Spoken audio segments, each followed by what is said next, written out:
Kailan ka huling umiyak at bakit? Huling umiyak ako nung binaha yung Naga City dahil sa bagyo. Lubog sa baha yung Naga, yung mga panahon na yun last year. Pero thankful pa rin ako kasi safe naman yung family ko that time. Hindi naman binaha yung bahay namin kasi nasa mataas na lugar pa din. Yo, what's up? Ako nga pala ulit si Johnson, isang caregiver dito sa Israel at sumusubok sa pagnenegosyo sa Pinas. Napaiyak na lang ako kasi halos 3 months pa lang yung food franchising na kinuha ko.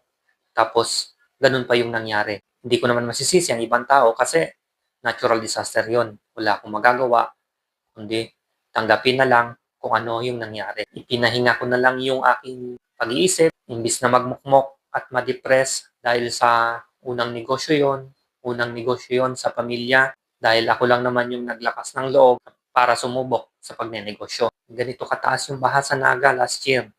Ganito, tingnan mo naman, lubog na lubog yung Naga. Last year, yung worst flooding na na-experience ng Naga City sa loob ng 30 years. Kaya hindi talaga inaasahan yung pangyayari na yun. Kaya after 3 weeks, nag-decide ako na magsolo. At yan nabuo ang Poyang Special Biryani. Imbis na problemahin pa natin yung problema, is gawa natin ang solusyon. Kailangan mong i-execute kung ano ang solusyon. Hindi yung paplanuhin mo lang ng paplanuhin. Lumipas ng lumipas yung araw, hindi mo pa rin nagawa. Wala man ako sa Pinas, pero na-execute pa din. Ganyan ko na pagana na kahit nasa abroad ka, kaya mo makapagnegosyo sa Pinas.